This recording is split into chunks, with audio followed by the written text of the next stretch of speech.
This is the North Georgia Life Podcast. Embrace life where you live.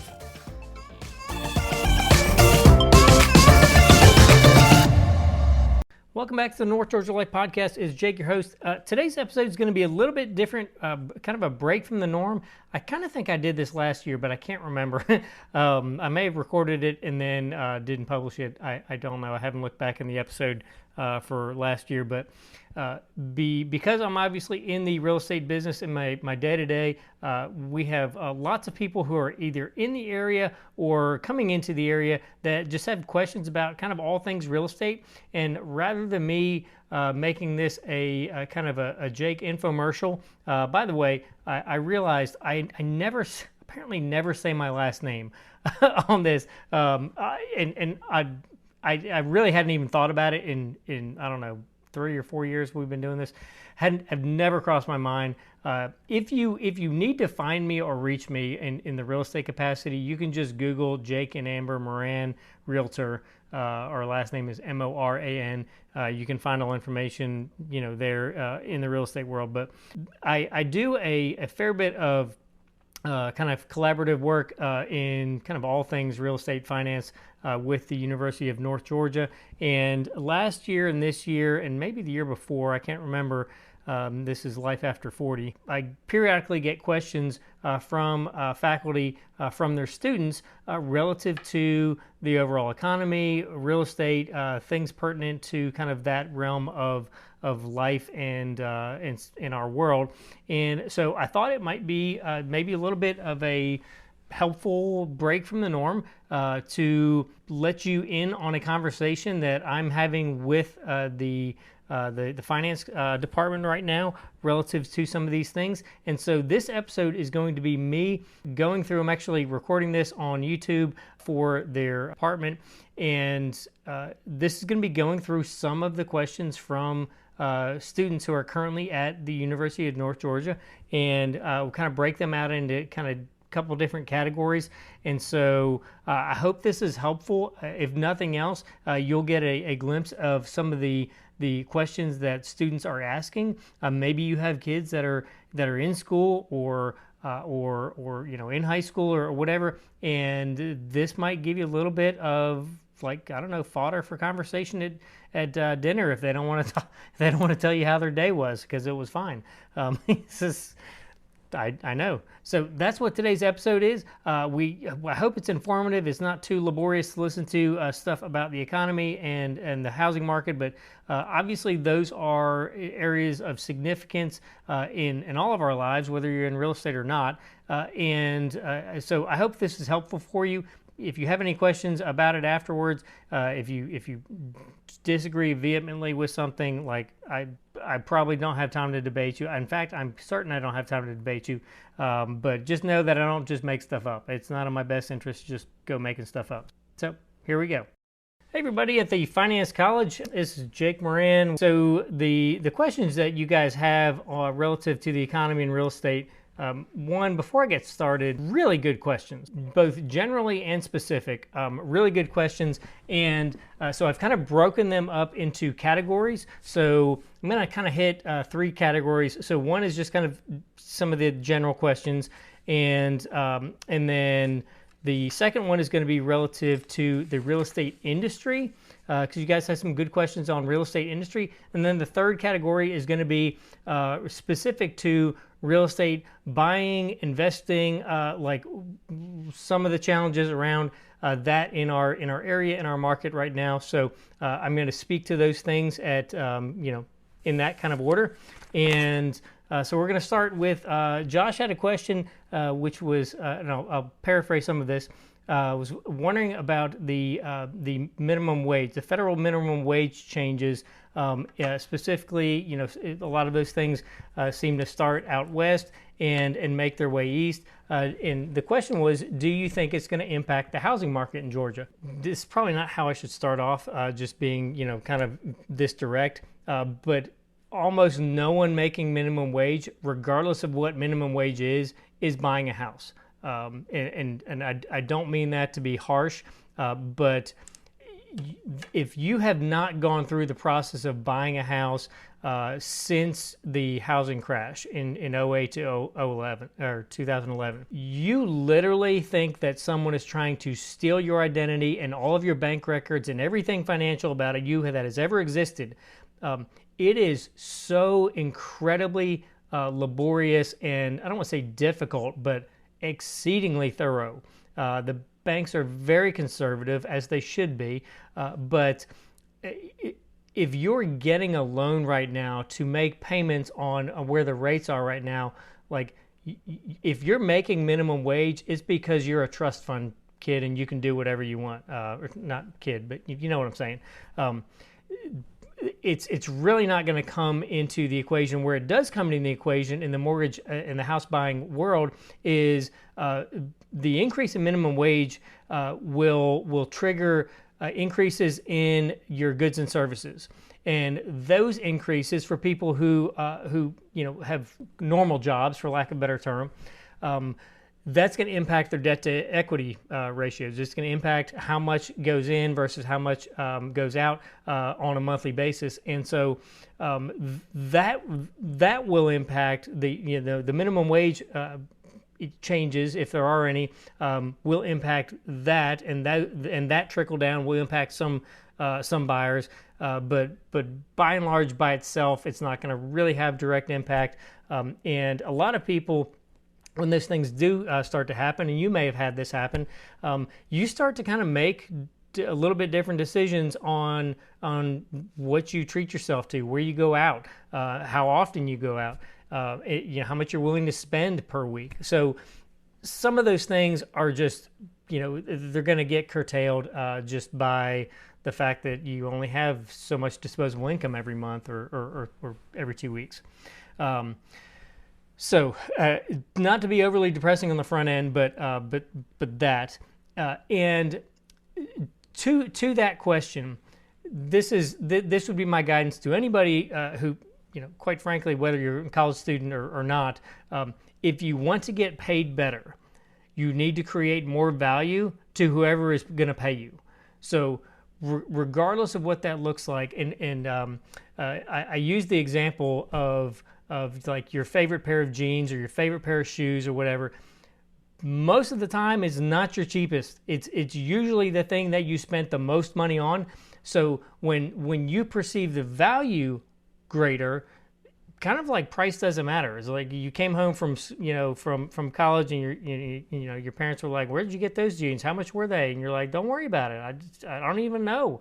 And they were like $300 jeans. Like those are your favorite jeans because like they're super comfortable. The quality matters. You'll have them for a long time, and so you were okay paying more for those. When you think about earning money, think about it in the same way. When your quality and your value go up, you will get compensated accordingly. Plain and simple, pretty much across industries. It doesn't matter how old you are. So,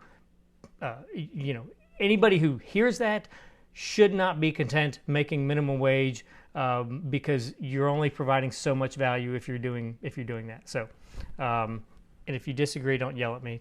Denise had a question. Are there government regulations aimed at promoting green building and energy efficient homes?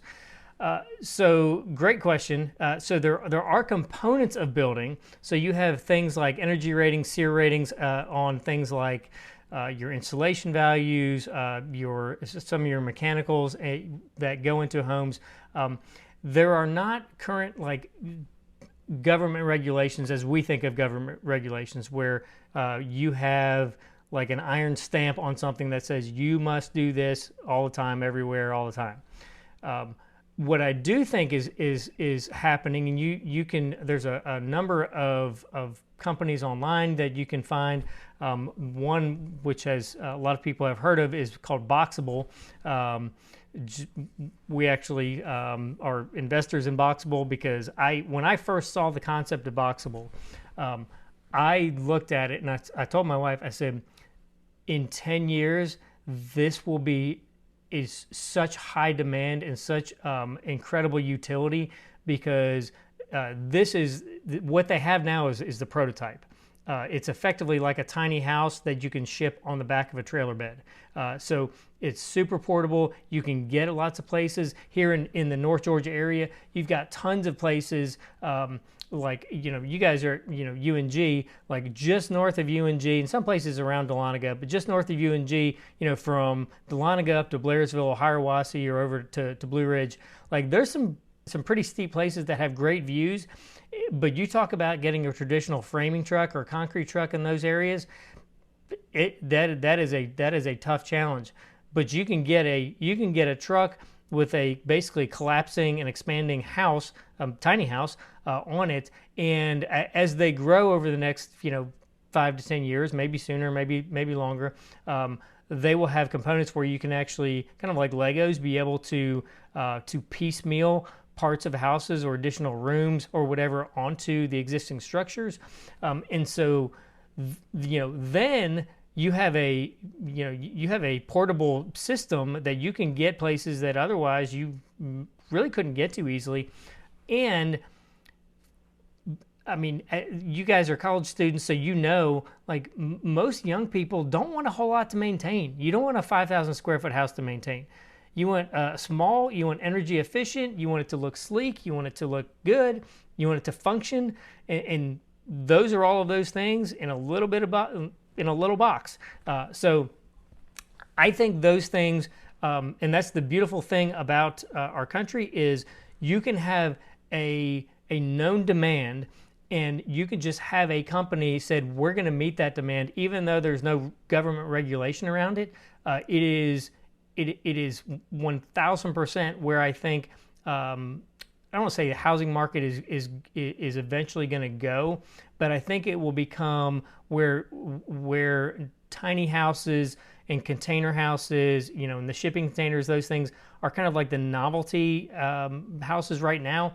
I think something like this will become a much more functional, practical, actual house for people in the next decade. So just I don't have a whole lot of basis around that in terms of like the studies. I can just tell you I've been in the real estate industry for 18 years. I've seen where it's gone. I've seen where it's going. This is my best prediction. These types of companies, not just that company, but these types of companies will start to take up some margin, because if you can have that, these types of homes that are detached single family, and your next best thing is a condo where you got somebody above you, beside you, below you, that's an easy decision for a lot of people. So there you go. Hunter, when you were talking about the influence that elections have on interest rates in the housing market, why is it that electing a new president would change the housing market? Great question. So this is in reference to, I think it was maybe last summer, our conversation about the upcoming election season. Here's the thing. You can look at stock markets, you can look at lots of different things. When you get into election years, which we are about to enter I guess officially next month will be an election year, because it'll be a calendar year countdown. You have lots of people with money, investors, people who govern mutual funds, stock markets, that kind of pump the brakes. They're extra cautious. Look, it doesn't, I've said this before, I'll say it again, I'll say it till the day I die. It almost doesn't matter who's running or who's in office. We go through this cyclical thing every 4 years where we have this election year, kind of lag and pause. And then depending on I'll say the emotional sentiment behind who wins, who loses, whatever, this is where you can see the stock markets go way down, the next day, or way up the next day. What has happened? Nothing has happened. They haven't. I mean, when the election happens, they don't even get in office for a couple months. It's like there's literally nothing that happened. But what does happen is people start to read into, okay, they're going to do what they said they're going to do. They're going to take away this. They're going to, they're going to bring in that. And the housing market is in tandem with that to a degree. So it's not the frontline reactor, but it does have a lag to it. So the auxiliary things with that is for instance, if someone campaigns that they are going to impose, these super high tariffs on a company or a country or countries that we import, critical things for the housing market for, like I'm just making stuff up, like insulation or light fixtures or drywall or whatever. Like if it's basically like we're cutting off that supply, well, that's going to push prices for that up because now you've cut off a supply chain for that. You still have the same demand currently, so easy supply and demand, the prices are going to go up, which is going to make that same house more expensive for the builder to build, and it's going to make it more expensive for the buyer to buy. So it's just like, I don't want to get too lost in the weeds, but that's kind of the answer to that. All right, transitioning to the real estate industry, Tim had a question. In a market that fluctuates as our current market is difficult to maintain, is it difficult to maintain a job in real estate? And oftentimes the people get laid off when the housing market drops. This is kind of like not everybody runs at the same pace in life in general. So I've been fine. Somebody asked me, I was actually at the career fair last week, week before, and someone asked me how how things were during COVID, and I'm like, well, we were shut down. We were in the shutdown, lockdown phase of COVID, and we closed 9 houses in 2 months. So, I'm grateful, super grateful. I'm going to touch on this at the end, that we're in Georgia, and whether you think our governor is the best or the worst, I don't really care. The fact that he let us continue to operate business. There was tons of states that there were people in real estate hit super hard because they were literally not allowed to do anything. Not allowed at all. There you go. So, the last better part of the last 3-4 years, part of what I did at our office was I trained agents. So I'm an active real estate agent. My wife is as well, but I was the agent at our office who was training new agents. And one of my little mantras that I would tell the agents is, if you treat real estate like a job, it will treat you like a king. If you treat it like a hobby, it will treat you like a pauper. So I don't know what else to do other than to treat my job like a job. That's part of what makes me good. Is my wife says I don't have an off switch. So I'm just gonna work hard regardless. And the people who do that, and the agents who made it through the housing crash, they did it by continuing to work and continuing to do what they could. Everyone's business was affected, yes. However, this is the thing that people miss when you start kind of thinking of all the what ifs. So when people look at the housing market in real estate market in the country, traditionally South Florida is one of the markets that everybody kind of looks at, because South Florida is the fastest to heat up. It's the fastest to cool down. I don't know. It's kind of like why everybody watches Iowa and the caucuses. Like I've never been to Iowa. I don't know where the fascination is with it, but it is. It's Iowa. So if 30% of real estate agents in Miami, South Florida, don't renew their license this year. I'm just making up numbers. If 30% of them don't renew their license this year, so the indication is the market is going south. Things are hard. Whatever. There's not 30% less homes in Miami, is there? Those didn't vanish. They're still there. So what does that mean for the 70% who didn't? Or who did renew their license, who are still in the game? Their market share just expanded de facto because there's 30% less, fish in the sea. So when contractions happen, I look at it as a really good thing. There's lots of agents who get in during good times, and there's a lot of them that get out when it's not good. But the ones that stay in automatically pick up market share just by showing up, in the game. So that's I don't see it as a bad thing, good or bad. When the market's really good, It's there's a bunch of bad agents. There's a bunch of bad agents all the time, but it's really easy to stand out. One of my other little sayings was it's obscenely easy to stand out in real estate. Like, you treat your clients like they're more important than the piece of real estate you're buying.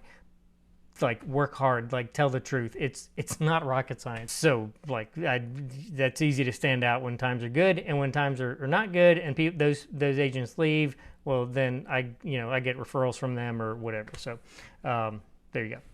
Kennedy had a question. Do you believe the future housing market will be primarily occupied by renters? Do you think it is realistic that a majority of people will not be able to afford to buy their homes as big companies are buying up housing and as prices continue to rise? Another great question.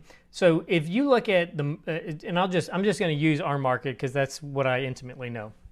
If you look at the growth and the expansion of multifamily construction in our market, I've actually got a deal I'm trying to put together right now in Hall County, and it is going to be, I don't know, 50, 60 some condo townhouse units. And you're like, well, they already got a bunch there. Yeah, but there's still a huge need for those. And but you look at the developers who are building those, they obviously see a growing need and a necessity for the multifamily apartments, condos, townhouses, or they wouldn't be building them in the volume that they're building them. So I think what we will see in the years to come is we will see a maybe a greater population that stays in rentals longer. Some of it's going to be out of affordability. Some of it, like I was talking about with the tiny homes, it's the boxable. It's not that I can't afford it. I just don't want to maintain, a house. Like, I like the easy button. Like, so there's going to be those people. The affordability for a lot of them is not going to be the issue. It's going to be the convenience element kind of thing. So part two of I guess my answer to that is, people afford the lifestyle they choose. By and large, people afford the lifestyle they choose. And I'm going to just give you a simple example from what I know. So we have some people we know, and they're super nice people, but they make terrible financial decisions. Like, I can't get into details with this, but just terrible financial decisions. Small things, big things, all kinds of things, seemingly 7 days a week. But here's why I bring this up. Because people who typically make bad financial decisions, they have a mindset that is not getting reset. This is why, I don't know what the percentage is, but it's something like 87% of lottery winners are bankrupt or lose their money in a drastically short period of time, is because their mind has not been reset to a different way of thinking about money and managing money. You just gave them a lot more than they've ever had. But what I noticed with these folks that I'm thinking about, and just for the sake of this example, is if you had never had more than, let's say, $8,000 or $10,000 in your bank account, in your savings account, like ever, and you're 25 or you're 35 or you're 50, like, it doesn't matter. If you get your tax refund, or you get a bonus, or somebody dies and you're in their will and you get $50,000, I guarantee you 1,000% of the time you will be back to that $5,000 or $10,000 balance in record time, because your safety zone up here mentally is in that range, and you're not comfortable having $50,000 in the bank. You would think you would be like, oh, this is awesome. Like, I'm telling you, like, I see it all the time. And this is where, I kind of laugh, and you just got to go. You got to make your decisions. You got to go your own way, and how you're going to handle your finances. One of my little, kind of family mantras that I introduce in hoping that our it sticks with our kids and certainly with my wife and I, is we say no so we can say yes. And what that means is, for me, is I say no to myself all the time. I say no to myself on things that other people who make a lot less money or have a lot less money than me, and I have a lot less money than a lot of people. It's not about the money. It's are you willing to deny yourself? Are you willing to say no to yourself so that the thing that you really want, or the place you really want to get to, you get to say yes to that. And it's different for all people, but in this little scenario where these people are terrible with money, we were going out of town, and we were going on a kind of vacation, trip for some medical needs for our son, and I told him, we were just having a conversation and said where we're going, and you know what I got? I got the oh must be nice. I got the oh must be nice. I'm like, we don't eat out. You eat out every day. I couldn't afford this if we were eating out like y'all are eating out. You drive newer cars than us, like way newer cars than us. Like you give me the must be nice line. I'm telling you, we don't live and operate like you, and so you will afford the lifestyle you're willing to tolerate. This is how you see people in stories, where you have this young college student janitor that's putting herself through Ivy League school, and she's working 3 jobs and she's in school. She has a lifestyle she's willing to accommodate with her work schedule and with her dreams. It's the only way around it. So it's not going to be just money based on that. So it's kind of a longer answer to your question, but hopefully that helps you with a little bit of life screening for kind of how you operate and how you function. Aiden had a question about the inflation rates and the Fed. I love talking about the Fed. Also, I do not love talking about the Fed. Their aim is to get it to 2%. With that said, how impossible is that rate in the minds of the, or are they saying that to just ease the minds of the population? So, getting back to our conversation from last year, remember, the Fed only controls the demand. So when you have supply and demand, as in our world, supply and demand are kind of our two most important things in where things go in the economy, and by and large, aside from outside forces. But the Fed only controls demand. Fed does not. They don't have anything to do with supply. That's our greater government. They control demand because they directly influence the cost of money.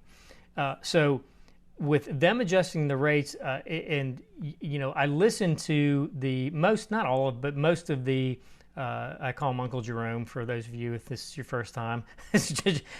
I hope I kind of hope and I don't hope I ever meet Jerome Powell, because I don't love him, but I also kind of feel bad for him, but I also don't love him.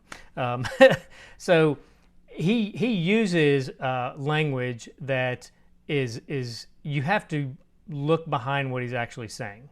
So sufficiently restrictive, it's like we're gonna put our thumb on you and press down a little bit, it's almost comical when you look at it. But the current inflation right now, so this is almost October, is just under 4%. So to recap the last few years, the Fed went to sleep for 2 years or on vacation. I don't know what happened, but for most of President Obama's presidency and almost all of Trump's presidency, the inflation rate was at or below, right around 2%. So sometimes it got closer to 1, sometimes it drifted up to 2.5, but Democrat, Republican, it doesn't matter, whether you love both of them, hate both of them. Well, if you love both of them, I want to talk to you to see what's going on inside of you. So like the inflation rate was like, okay. And then it went bananas because the Fed made money basically free and left it alone for 2 years. It's like, what could possibly go wrong there? Everything could go wrong. I don't ever want to see rates below, really below 4.5% ever again. But certainly not below 4. If it gets below 4, like the Earth has shut down again. Like that's a bad place for all of us. So getting from almost 8% down to just under 4%, I would say was the easiest part of that, because they just very, very quickly escalated the rate. Ridiculous. It's what you would do if you were on vacation for 2 years before. That has happened, and I don't see us going a whole lot higher on the rates where they're at currently. Maybe a little bit, but not really. What I think is going to happen is they're going to stay fairly close to where they're at now, and it's going to be an extended period of time. So it'll probably be a full year that the rates are about where they're at. Some people are projecting the rates will start to come down late 24. Other people are thinking it's going to be second, third quarter 25. I mean, if you look at what the Fed just came out with this week, they're thinking they're going to hit their 2% number somewhere in 2026, which basically means we're going to hang out here for 2 years. It is what it is. We'll see what happens. But that's, we could get so lost in the weeds with the Fed. This is what I'll say. If you have questions regarding the Fed, there's a couple books that I would encourage everyone to read about the Fed. You can kind of read most anything that's on the Rothschild family, the Rockefellers. They will have some involvement in the Fed. There's a book called, I can't remember the author, but it's The Creature from Jekyll Island, where he's kind of goes into the history of how that all happened. It's very depressing. I will tell you that. This is not a pick-me-up book, and I'm not a fan of the Fed. I mean, So, real estate, buying and selling, investing. Ben had a question, and Ben and Alexa, and Alexa, I'm so sorry. Like, you should get royalties. Like, every time someone says your name and like 16 things go off, there should be like a Venmo, like in your account. We're sorry for the trouble we've caused you. Ben, you don't get anything, but so you're sorry. Welcome to my brain. So your questions were very similar in that the thing you've heard or what you've been told or whatever was that you should buy a house as soon as you can, because it's a way better investment. You go rent something, you don't get any of that money back, and it's difficult now. Prices are up and rates are up. So how do you make that happen? I think that's the general gist of your questions. So you absolutely need to be exercising wisdom when you do this. There are still good buys. It is I don't want to say it's hard to find. You need someone who knows the market that can help you look for them. I've actually got a house closing on Friday this week, and had clients that were looking for something, couldn't find it, and this is an area that there's very, very few homes for sale. There's almost nothing ever for sale in the price range they were looking at, and finding something that was exactly what they wanted, exactly where they wanted to be, right price, like right everything, and it was not on the market, and it appraised for $25,000 over what the contract is. So like there are still properties that you can buy, and but you're not going to find them just doing blanket searches on the internet. So by and large, this is what I would tell anybody who's in that equation of like, I want to buy. Maybe you've been saving money or whatever, but the prices and rates and everything. So I'm going to go through 4 or 5 things here. So one, look for opportunities to what we would call house hacking. So house hacking can be anything from you're going to buy a house and you're going to buy a 3-bedroom ranch house, and you're going to get 2 roommates, and your roommates are going to pay 60% of the mortgage, and so you're buying a house, qualifying for the whole mortgage, and then you're getting that that additional money back in your bank account, or maybe you're applying it to principal or whatever. You're building up your savings, your reserves. It could be a situation where you're buying a duplex. There's not that many out there, but there are some out there. Where you buy a duplex and you rent out one side and you live on the other side. You buy a house with a basement or an in-law suite or a garage suite or something that you could turn into additional income space, where you have it as a rental or something like that. So that's one. The second thing is looking for any ability that you have to increase the value of the property.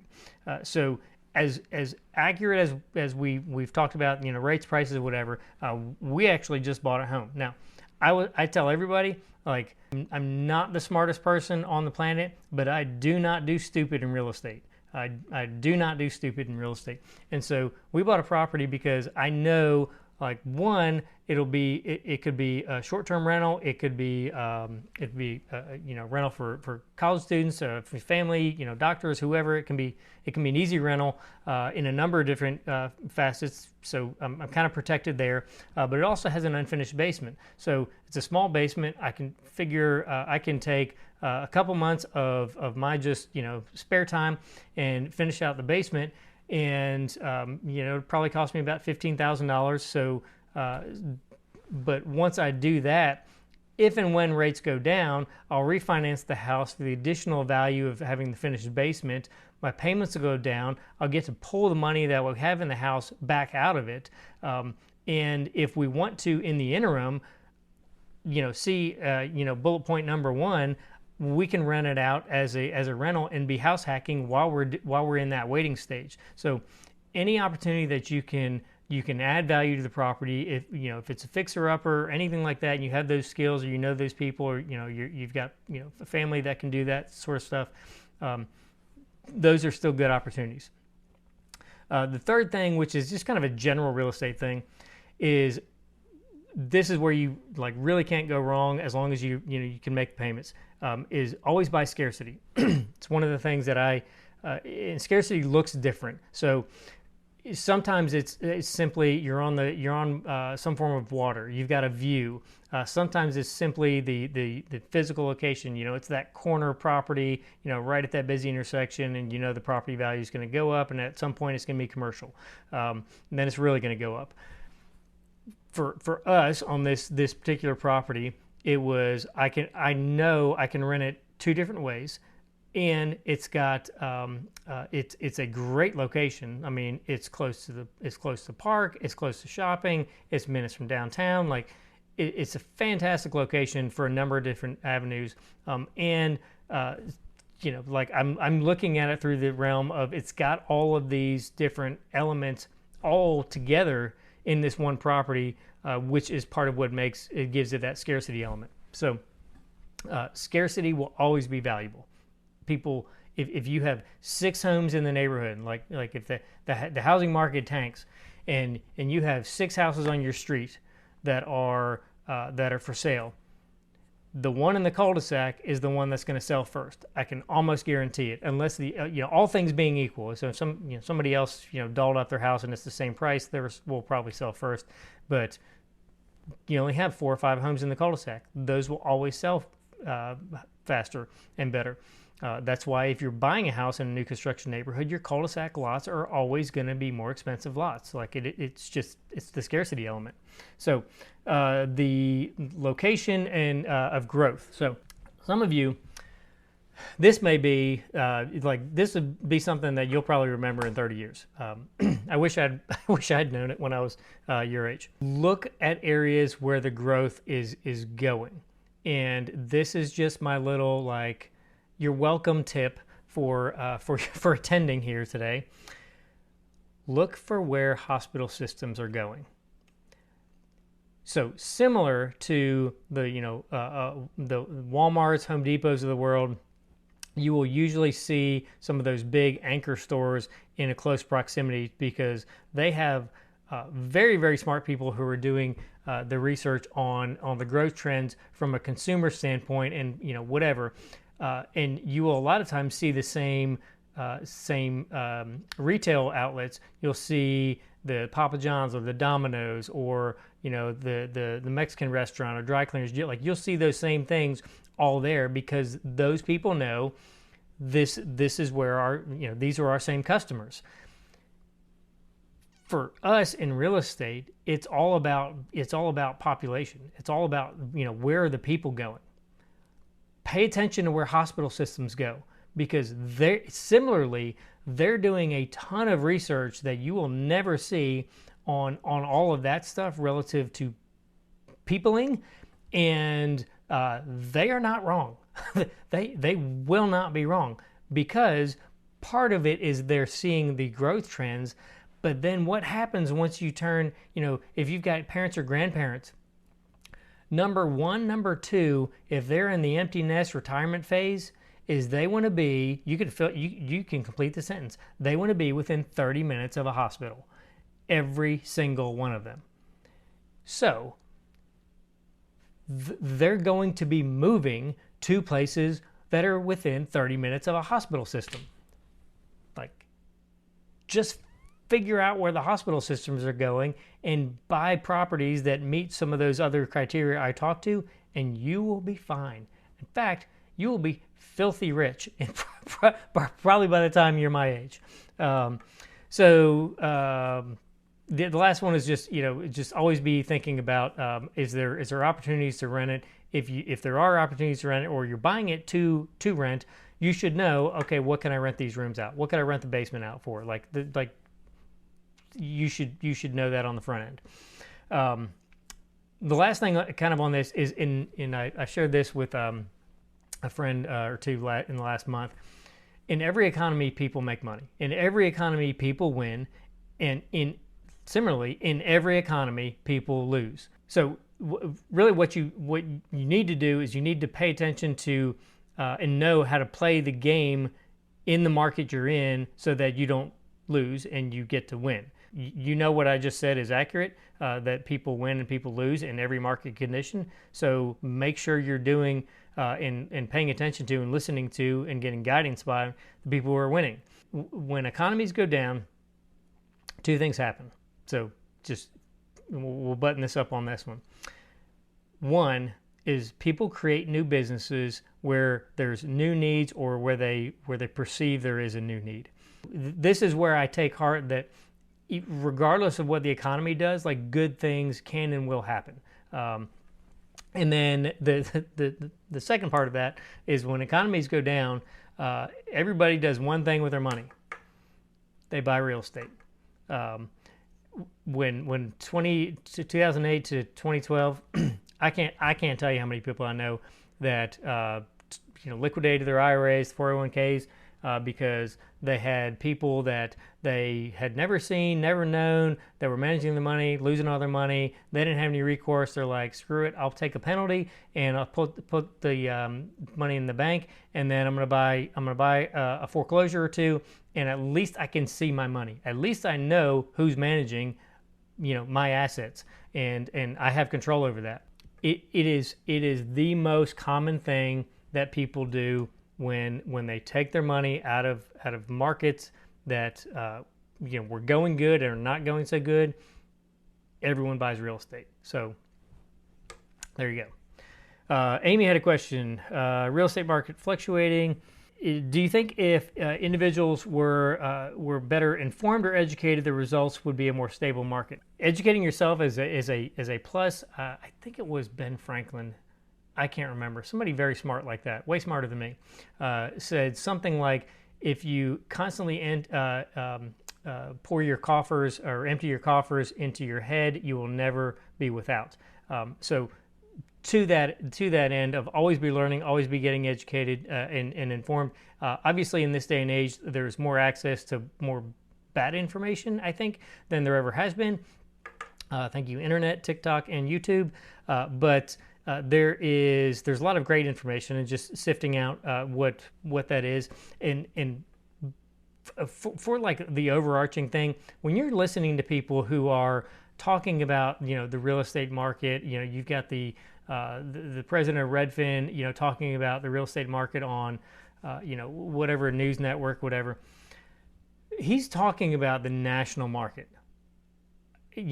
I kind of care about the national market, but not really. I really care about our local market, our North Georgia market, and that's about it.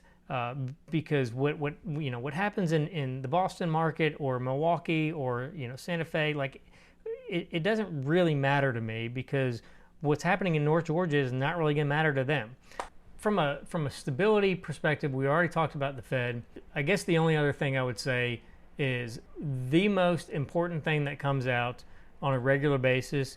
You may have heard this. The four most important letters in the real estate world are JOBS.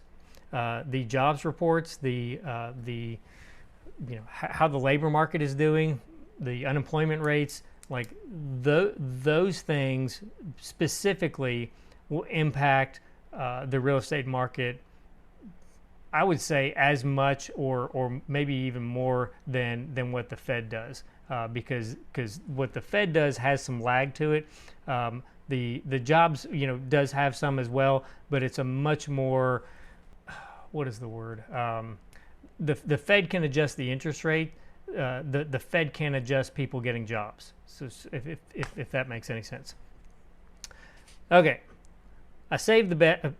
Those are great questions. Nicole had a question, and I saved it for the last. Nicole, I don't know who your parents are, but I want to meet them and give them a massive high five. I read this question, and I'm like, I want to meet your parents. So she said, growing up, I was taught that a home should never cost more than 3 times your income, and your monthly rent should not exceed more than 3 times your monthly income as well. However, in today's market, do you think this saying holds up as much value as it did 10 or 15 years or even 20 years back? 1,000,000%. That is a great gauge to go by. It keeps you in safe territory. The first house my start in real estate was working for a home builder. I built my first house, and I remember I remember the building I was in. It's owned by a different bank right now, but I went into this building, and I was going over the income, and this was back in 2006, where you basically didn't have to prove anything. You just told them how much money you made, and they would spit out numbers, and it was ridiculous. But I will never forget, and I remember who the guy was, and I think he's still in banking. I would not send my dog to him to get a loan, because he looked at numbers, and I'll never forget it. He said, "You need to build a bigger house." And I was like, "Nope." And you just lost a client. And I didn't say that to him. I'm a little more polite than that. But that mindset of keeping it to 30, around a third of your income, will keep you from getting in a position where you're house poor, meaning you have a house but you're poor, because all your money's going in your house. And you especially need to be cognizant of this when you're buying your first house, because you don't really know how much a house costs to maintain. So getting an idea from local utility providers, or if it's in a house with a neighborhood or whatever, like there's ways of figuring out, like, okay, how much is this house really going to kind of cost me, and do your best to try to keep that in that 30 to 35% range or so. There are lenders and there are loans that will push you into the 40-45% range. I don't generally recommend that unless you just have a bunch of cash as a backstop, for lack of a better term there. My guidance, and this is just what we're going to kind of end with this, and this would just be my how I would experientially just kind of guide someone in the starting process. The hardest thing that we do as in our family is being cognizant of what we have, what goes in, what comes out, and like I said before, saying no so we can say yes. So this is just kind of how we do our general budget here. And I'm, for most people, I say it's the 70-30 plan. It's very complicated, but this is the breakdown. 30% you don't ever touch. Okay, so 30% is you give 10%, you save 10%, and you put 10% towards your dream. If you don't have a dream, you need to get one, because if all you're doing is showing up for a paycheck for somebody that's going to lay you off in 5 years because we're sorry, like, that's a bad day. If you spent 5 years putting 10% of your paycheck into your dream account, when that happens, it can be the best thing you never wanted to happen. However you choose to give, giving 10% keeps greed from like sucking the life out of every dime you will ever have pass through your hands. You've heard it probably said before, the love of money is the root of all evil. I had this conversation with my CPA a year or two ago, and just very candidly, I'm kind of looking at where we've come from, because I didn't grow up with money. When I was in high school, there were a couple times that my mom had to borrow money from my brother and I to pay our bills. So we did not come from money, and I know how that is, and I'm looking at it. I'm gonna try to hold it together here because I wasn't planning on getting emotional about it. The conversation I'm having with my CPA, I was like, I don't even know how this is like my life, how this is like reality, like this is like I don't. And she just looked across the table from me. She said, Jake, it's because you're a giver. She said, it's just matter of fact. She said, all of the clients that I do taxes for, she said, the ones that continue to grow and exceed and excel, she said, they're all givers. Every one of them. Like, it will be, if you do it right, it will be your favorite 10% of your 100%, because you will make people's day. You'll give to causes and organizations and groups that you have an affinity with or whatever. But it breaks the bondage of greed, which is so prevalent in our world, and it helps you actually enjoy the other 90%. So 10% give. Again, this is just what I would give someone as guidance if they asked me, and you didn't really ask me, but you kind of led me to it. So save 10%. Whether you're going to put that in mutual funds, put it in your Roth IRA. This has gone long enough, but do not. Some of you are going to go bananas on me. Do not put it in your 401k. I don't have the time or the mental bandwidth right now to go into how bad of an idea the 401k is. If you want a good book to read, it will make you a little bit nutty on the 401k. It's called Killing Sacred Cows. I don't remember the author's name, but Killing Sacred Cows. It's basically kind of debunking myths that we all just kind of accepted as normal.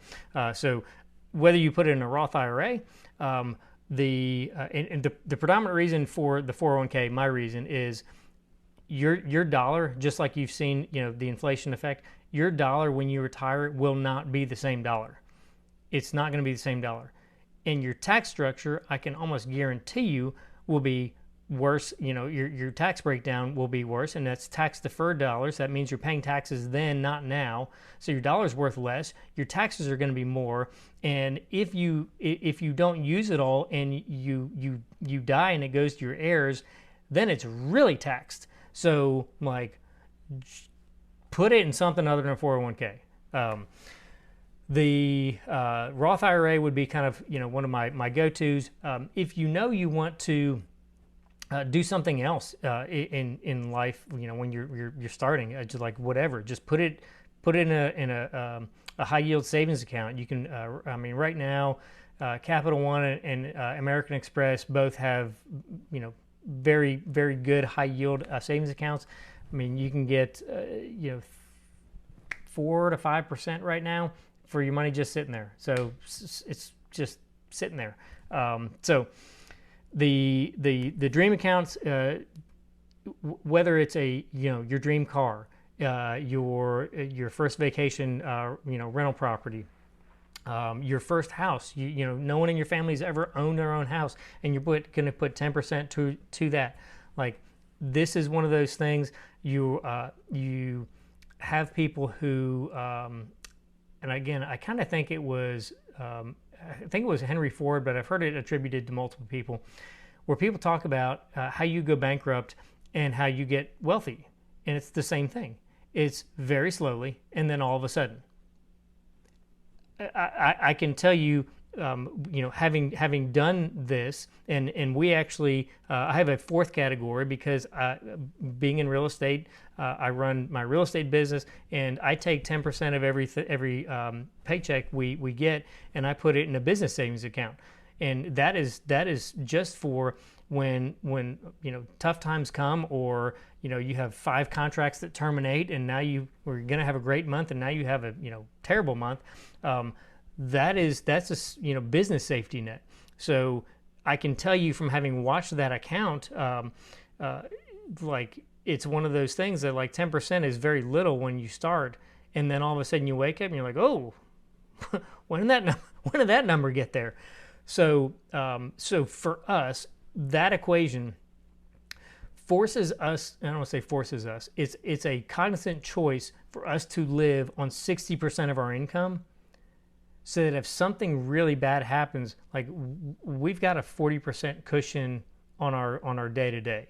But if you can condition yourself to live on 2/3 of your income, roughly, you will be in a great space in life to where you will have options in 10, 15, 20 years that no one else around you, the people are going to look at you and be like, oh, must be nice. I'm like, yeah, it was so much fun for the last 15 years putting 10% here, 10% there, 10% there.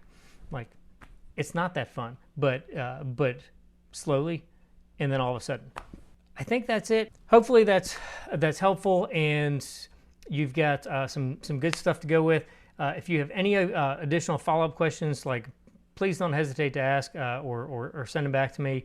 I do all of this just because when I was a 18, 22-year-old, I wish there had been someone who had kind of helped me fly into the future a little bit and learn some of these basic nuggets, because the value of compound interest. It matters when you start, and it similarly in your financial dealings and how you manage your money and how you manage your lifestyle. Like, it truly matters when you start.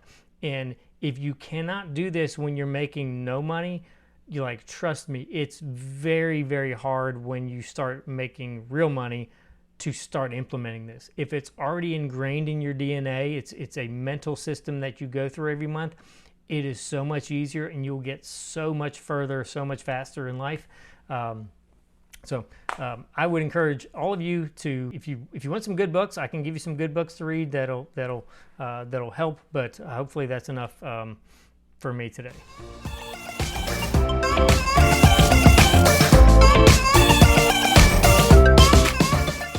This is the North Georgia Life Podcast. Embrace life where you live.